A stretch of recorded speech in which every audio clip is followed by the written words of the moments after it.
अस्सलाम वालेकुम। कैसे हैं आप सब?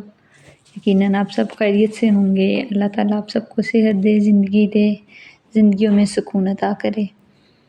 मैं आज बना रही थी बड़े पाए, बीफ के पाए। तो मैंने कहा मैं आपको इसके साथ आपके साथ इसकी रेसिपी भी शेयर करती हूँ।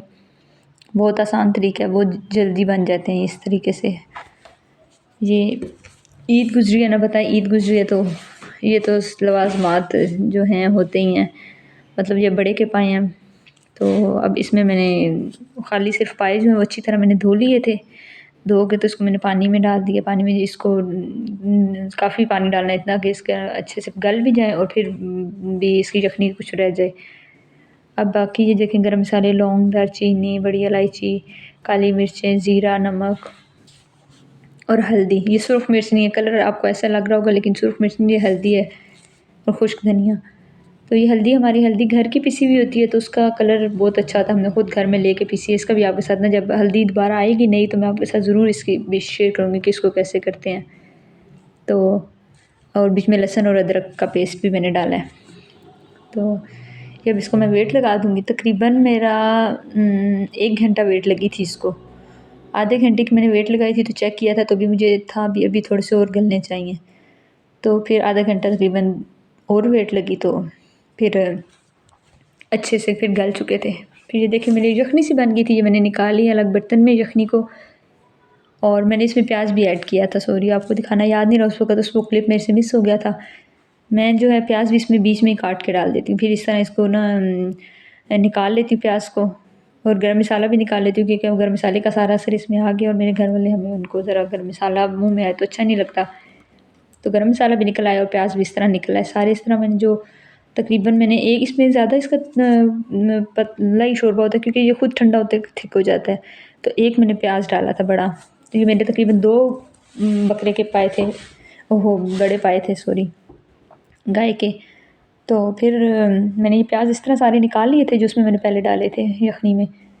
तो यखनी से प्याज निकाल के ऑयल को गर्म किया, वही प्याज अब इसमें डाले हैं क्योंकि उसमें अच्छे से गले हुए थे। हल्का सा इसको बस भूनना है, ज़्यादा इसको करना नहीं पड़ना क्योंकि उसमें पके हुए हैं, ये प्याज सॉफ्ट बिल्कुल हुए हुए थे। तो अब इसमें मसाले डालूँगी थोड़ा सा। इसको मैंने प्याज़ों को किया भूनना हल्का सा। तो अब ये इसमें मिर्चें भी, मिर्च मसाले बहुत तेज़ नहीं होते, लाइट सा मिर्च मसाला भी होता है। 1 चम्मच मैंने सूख मिर्च डाली है और थोड़ी सी हल्दी और ऐड किया, खुश्क धनिया ऐड किया, नमक ऐड किया है। सादा से मसाले इसमें होते हैं। और बाकी गरम मसाले वगैरह तो उस वक़्त यखनी बनाते वक़्त मैंने ऐड कर दिए थे, वो आपको मैंने दिखाए थे। ये अब मसाला अच्छे से भूनना है। मैं इसमें टमाटर नहीं डालती, हर एक अपनी अपनी रेसिपी होती है। मैं इसमें टमाटर नहीं डालती, मैं इसमें क्योंकि फिर टमाटर के छिलका भी उतार के भी डालें फिर भी कहीं कहीं ना नज़र आ रहे होते हैं। अक्सर लोग खैर वो प्यूरी सी बना के भी डालते हैं। तो मैं इसमें दही ऐड करती हूँ मसाले में ना, दही ऐड करती हूँ खटाई के लिए और थोड़ा ज़रा मसाला अच्छा सा बन जाए। मसाले मैंने पहले खुश्क मसाले डाले थे, उसको साथ पानी डाल के थोड़ा सा भून लिया था और अब मैंने 1 कप दही ऐड किया इसमें। दही ऐड करके इसको अच्छे से देखें भूना, कितना प्यारा कलर आ गया है। हम लोग मिर्चें भी और हल्दी भी सारा अपना घर में खुद पीसते हैं, खुश्क धनिया भी बाज़ार से नहीं लेते खुद। काफ़ी इसका वैसे होता है टाइम बहुत ज़्यादा मुश्किल, मतलब टाइम निकाल के आपको ये चीज़ें करनी पड़ती है। लेकिन जो आप घर चीज़ें करते हो साफ़ सुथरी भी होती हैं और आपको अच्छी भी लगती हैं। अब कलर भी देखिए कितना ज़बरदस्त है इन चीज़ों का, और खालिश होती हैं, अच्छी चीज़ होती है जो खुद करें। लेकिन आजकल पता है इतनी बिजी रूटीन है, हर कोई ये कर भी नहीं सकता। तो मैं आपको ज़रूर सिखाऊंगी जब मैंने मिर्चों का सीज़न इस तरह आया तो हमने पिसवाई और हल्दी वगैरह की, तो मैं आपसे साथ ज़रूर शेयर करूँगी कि कैसे हमने किया। ये अब मेरे पाए जो थे वो सॉरी मेरे पाए नहीं, गाय के पाए जो थे वो अब मैंने निकाल दिए थे। मसाला भून गया था अच्छी तरह। अब इसमें मैंने पाए ऐड किए, इनको मैं थोड़ा सा भूनूंगी। देखिए कितना अच्छा ये गल गया कि ये इसकी जो बड़ी वाली हड्डी है ना ये अलग हो गई, उसकी स्किन उससे अलग हो गई है। तो फिर ये जो बड़ी हड्डी थी मैंने बाद में निकाल ली थी क्योंकि इसमें से मिक्स जो थी वो बीच में ऐड हो चुकी थी, इतना गल चुका था कि बीच में ऐड हो चुकी थी। फिर मैंने हड्डियाँ अलग अलग कर ली थी।